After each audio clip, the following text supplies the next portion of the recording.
Student, today we will discuss the SAC calculation in overhead transmission line. This calculation is done in two ways. First, when the line supports are at same level, and second when the line supports are at the different level. Means आपका ground profile अगर equal level पे है तब sac क्या होता है और कितनी वैल्यू होती है, और जब अन्य डिफरेंट लेवल पे है लाइन सपोर्ट तब क्या होता है. तो फर्स्ट स्टेप में first when the line supports are at the same level. ये आपका ग्राउंड प्रोफाइल है. लेवल मीन्स लेवल सेम है, यूनिफॉर्म है.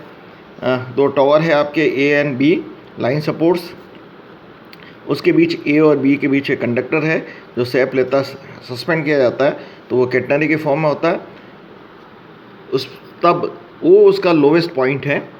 W है weight of conductor per metre length. T उस पर टेंशन है कंडक्टर में. L है span of length in metre.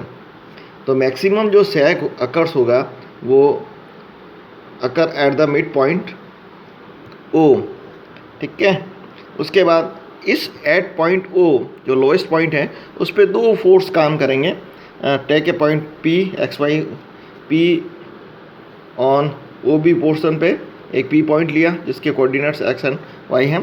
Then the force acting on the length OP of the conductor are first the tension T acting horizontally, and second the weight of conductor Wx by 2 working at a distance x by 2. Wx उसका wait हो गया इस portion का और acting vertically downward, equating the moment of the two forces about P. Then we will get the tension T multiply vertical distance y and the weight of conductor Wx. क्योंकि per unit पर metre length है wait W और इसकी लंबाई है x, तो total weight इस portion का हो जाएगा Wx और हॉरिजॉन्टल डिस्टेंस है x by 2. Then by solving this y will be equal to Wx square upon 2t. At point B तो आपके इसके कोऑर्डिनेट हो जाएंगे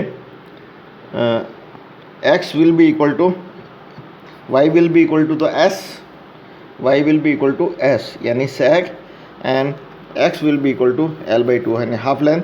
putting this value in equation A we will get s equal to WL square upon 80. Means आपका जो sag होगा जब same level पे तब उसको कैसे कैलकुलेट कर सकते हैं.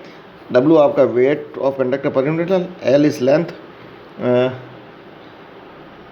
Span of length, and T है आपका टेंशन. टेंशन को निकालते हैं हम अल्टीमेट टेंसाइल स्ट्रेस को cross section area of conductor से गुणा कर दें और उसमें फैक्टर ऑफ सेफ्टी का भाग दे दें. जनरली जो उसको अपन 2 लेते हैं तो आपके पास आ जाएगा टेंशन, अगर अल्टीमेट स्ट्रेंथ टेंसाइल स्ट्रेंथ दे रखी हो तो.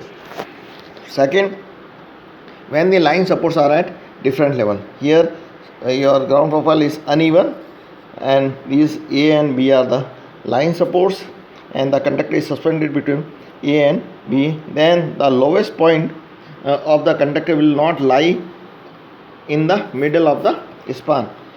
Suppose the distance from tower lowest point O की डिस्टेंस टावर A से x1 है और टावर B से डिस्टेंस है x2, एंड इससे सैग है टावर के A के कंपैरिजन में सैग है उसका S1 और टावर B के कंपैरिजन में उसका सैग है S2.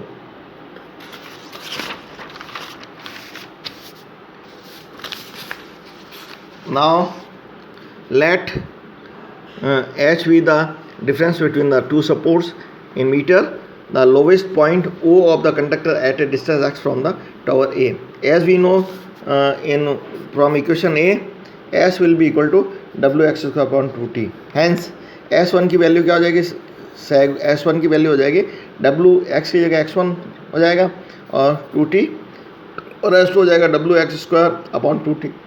Again small length L will be equal to x1 plus x2, hence x2 will be equal to L minus x1, and H will be equal to H ये आपका H, and difference between the two tower के level में H will be equal to S2 minus S1. तो H will be equal to S2 minus S1.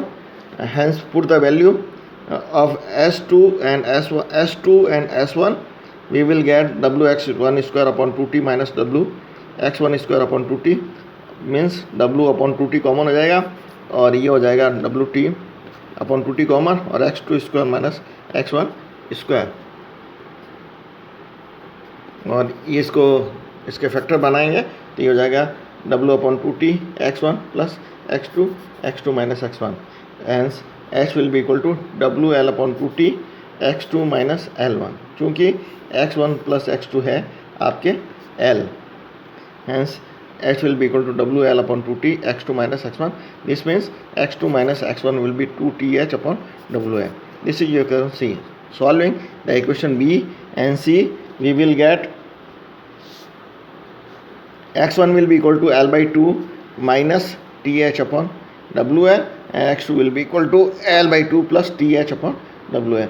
Thus, by finding the value of x1 and x2, we will find out the sag S1 and S2. Put the value, we can find out the sag S1. Putting the value of x1, we will get the x1, and by putting the value of x2 in here, we will get the S2.